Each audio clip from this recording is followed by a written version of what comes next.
E na maioria das vezes é justamente dentro da sala de aula onde o bullying acontece.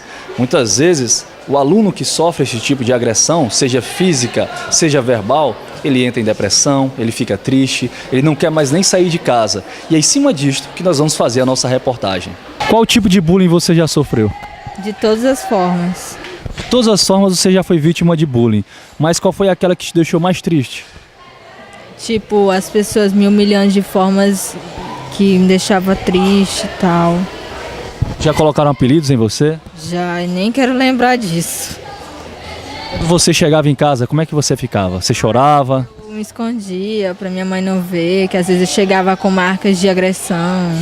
Você já foi até agredida? Já. E seus pais, você dizia a eles? Não, porque saberia que ia piorar a situação pro meu lado. Também você ficava com vergonha, não é? Um pouco. Me diga aqui uma coisa, e quando você estava com seus amigos nas ruas, como é? Eu não tinha amigos onde eu morava.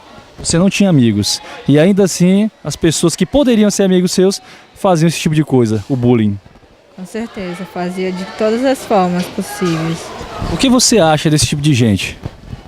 Falta o que fazer com uma pessoa só porque ela é diferente, ou ela é alta, ou ela é branca, ou ela é preta, ou ela é negra, ou algo do tipo. A pessoa humilha dessa forma. Você já foi vítima de bullying? Se eu for olhar pelo lado da sociedade, o que ela define como bullying, sim, mas eu não me importo. O que foi que aconteceu com você? São vários apelidos, mas meio que não ligo. Eu ligo o belo botão do dane-se. Me diga aqui uma coisa, isso te impede de fazer alguma coisa? Ou você segue sua vida normalmente? Você se sente mal recebendo alguns apelidos? Não, nem um pouco. Eu brinco com eles, eu rio deles. Isso te dá mais força para seguir em frente? Sim. Não me impede nada. Então, não faz diferença. Não vai fazer eu ficar motivado para provar alguma coisa para alguém, mas também não impede eu ficar no canto, quieto. Existem muitos outros jovens que sofrem bullying assim como você sofre e sofreu, né? Mas eles muitas vezes não têm essa mesma mentalidade que você tem. Qual o recado que você deixa para essa galera? É seguir em frente, não se importar, não ligar. É simples. Rir, tentar rir disso tudo. Mas já teve um momento que você ficou bastante triste. Não. Nunca ficou triste? Nunca. Não tem. Sempre levantou a cabeça e seguiu em frente? Eu sempre rio dos meus apelidos. Eu falo meus apelidos todos. Não me importo. E o que você acha dessas outras pessoas que não estão nem aí? Que simplesmente colocam apelidos, tiram brincadeiras, às vezes partem para agressão física. O que você acha desse tipo de gente? Isso sim é um verdadeiro bullying. É errado. Mas, como, por exemplo, se alguém for ficar insistindo no apelido para certa pessoa e partir para agressão física, ou ficar importunando mesmo durante a aula, é errado. Eu, por exemplo, não me importo, mas tanto faz. Mas alguém pode se importar e se magoar, entrar em depressão. Professora, qual a importância do combate ao bullying, principalmente nas salas de aula? Uma importância muito grande, porque, sobretudo na educação básica, ensino fundamental, ensino médio, quando os alunos estão na fase de desenvolvimento, de autoafirmação e tudo, ser vítima de bullying é uma coisa terrível, porque pode impedir que eles expressem a sua opinião, que se desenvolvam, que se sintam bem na sala de aula, e isso pode prejudicar, não. Com certeza prejudica gravemente o desenvolvimento da aprendizagem. Quando a senhora presencia isso na sala de aula, qual a sua reação? Conversar com a pessoa que pratica, né?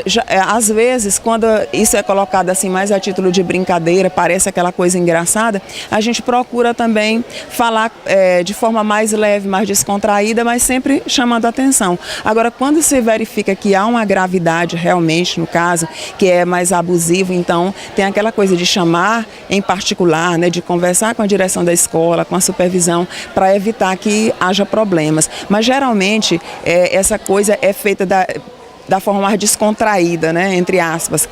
Parece brincadeira, mas faz com que a pessoa se sinta constrangida, inibida e vai perdendo até o ânimo, o entusiasmo de fazer as tarefas na sala de aula, mesmo de se relacionar com os colegas. E este é um dos principais motivos pelos quais os pais têm sim que acompanhar a vida escolar dos filhos.